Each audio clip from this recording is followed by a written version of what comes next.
Baik, Assalamualaikum warahmatullahi wabarakatuh.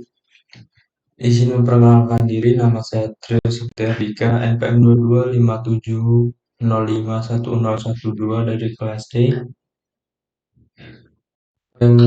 Kali ini saya akan memenuhi tugas video 3 dari mata kuliah Teori Bahasa dan Automata. Di sini saya akan menjelaskan tugas 3 yaitu minimalisasi of DFA.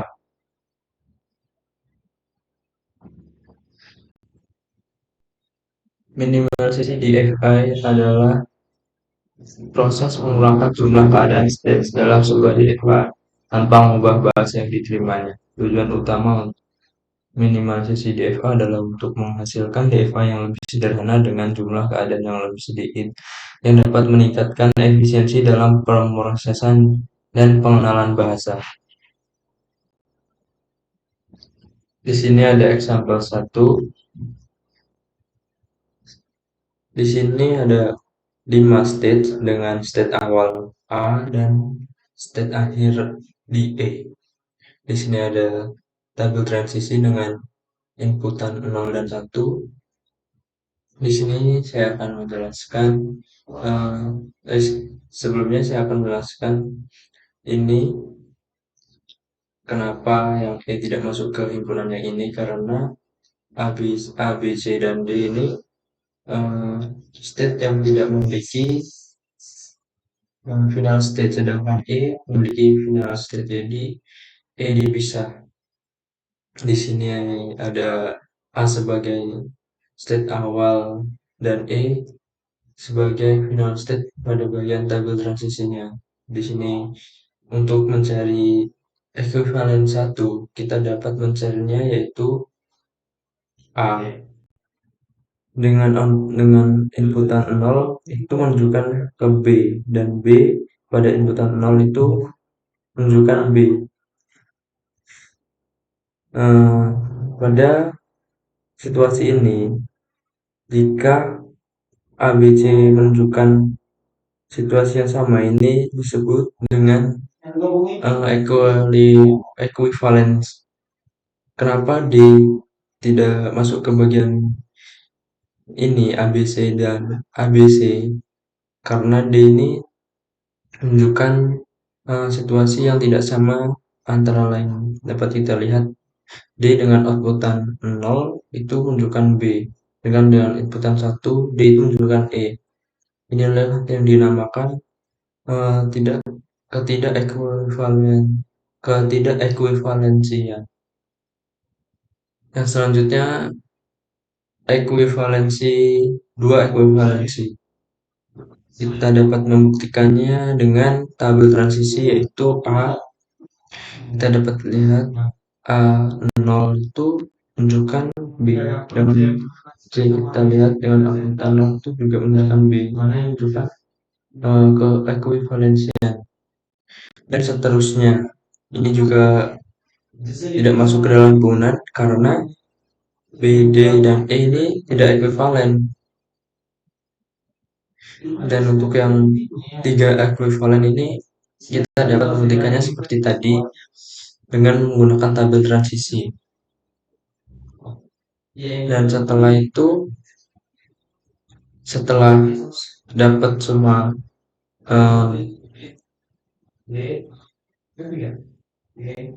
state yang sudah dipisahkan ini, kita dapat menggabungkan kembali state-nya. Di sini ada state AC sebagai state awal dan E sebagai state akhir. Kita dapat melihat bahwa state ini pada bagian ini masih memiliki 5 state setelah disederhanakan menjadi 4 state. Selanjutnya, minimalization of DFA multiple final states. Minimalisasi DFA determining finite automaton dengan beberapa keadaan akhir multiple final state adalah proses untuk mengurangi jumlah keadaan state dalam sebuah DFA yang memiliki lebih dari satu keadaan akhir atau final state tanpa mengubah bahasa yang diterimanya. Di sini dapat kita lihat terdapat 6 state. Yang pertama ada state awal A, B, C, D, E, F. Dapat kita lihat di sini ada 3 final state.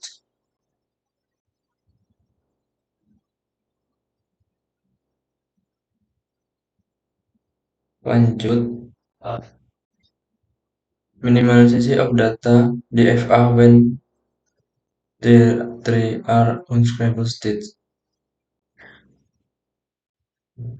Minimalisasi DFI deterministic finite automaton dengan keadaan tidak terjangkau unscrapable states adalah proses mengurangkan jumlah keadaan dalam sebuah DFA dengan mengidentifikasi dan menghapus keadaan yang tidak dapat dicapai dari keadaan awal start state dalam DFA tersebut. Tujuan utama minimalisasi DFA dengan keadaan yang tidak terjangkau adalah untuk menghilangkan keadaan-keadaan yang tidak berkontribusi pada pengenalan bahasa yang diterima oleh DFI, sehingga menghasilkan DFA yang lebih sederhana.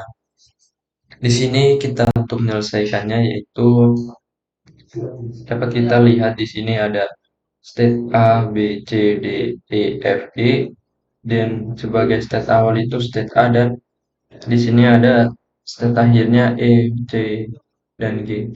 Untuk menyelesaikan pada kasus ini, kita menghapus state F, tetapi mencarinya tetap sama seperti yang sebelumnya.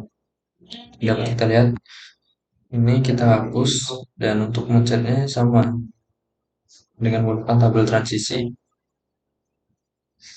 dan akan menghasilkan keekuivalensian sebelum berikut ini. Yang terakhir, minimalization of DFI table filling method. Minimalisasi DFI dengan metode tabel pengisian atau tabel filling method berdasarkan teorema May-Hillner adalah salah satu teknik yang digunakan untuk mengurangkan jumlah keadaan states dalam sebuah DFI deterministic finite automaton. Teorema May-Hillner adalah teorema yang digunakan untuk mengidentifikasi keadaan yang ekuivalen dalam konteks bahasa yang diterima oleh DFA. Di sini saya akan menjelaskan pada bagian ini. Kita lihat ada 6 state. State awalnya itu A, dan state akhirnya itu D, C, dan E. Di sini ada state A, B, C, D, E, F. Nah, untuk bagian ini, untuk menyelesaikannya yaitu kita tuliskan semua state-nya ke samping dan ke bawah, dan kita gambarkan tabelnya. Lalu kita lihat A ke C itu C memiliki state sedangkan A tidak memiliki. C memiliki state akhir sedangkan A tidak memiliki state akhir. Kita checklist pada bagian C dan A. Kita checklist. Selanjutnya kita lihat B ke C. B ke C. Nah, kita lihat C memiliki state akhir dan B tidak memiliki state akhir. Kita checklist pada bagian kotak yang ini. Selanjutnya A ke D. A, D. D memiliki state akhir sedangkan A tidak memiliki state akhir. Kita tuliskan, checklist lagi, dan B ke D. B ke D. Nah, B ke D ini sama, D memiliki state akhir sedangkan B tidak memiliki state akhir. Kita checklist, dan E ke F. E memiliki state akhir dan F tidak memiliki state akhir.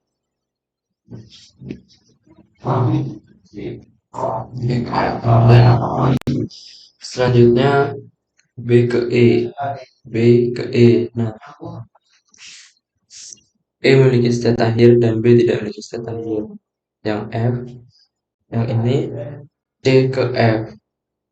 C ke F. F tidak memiliki state akhir dan C memiliki state akhir. Kita checklist di bagian ini sesuai dengan arahnya. Selanjutnya D ke F. D ke F. D memiliki state akhir, F tidak memiliki state akhir. Kita checklist pada bagian ini. Selanjutnya E ke F tidak memiliki state akhir dan E memiliki state akhir. Mungkin itu saja penjelasan dari saya untuk mengenai tugas 3 pada matkul teori bahasa dan automata ini. Kurang lebihnya saya mohon maaf. Saya akhiri. Wassalamualaikum warahmatullahi wabarakatuh.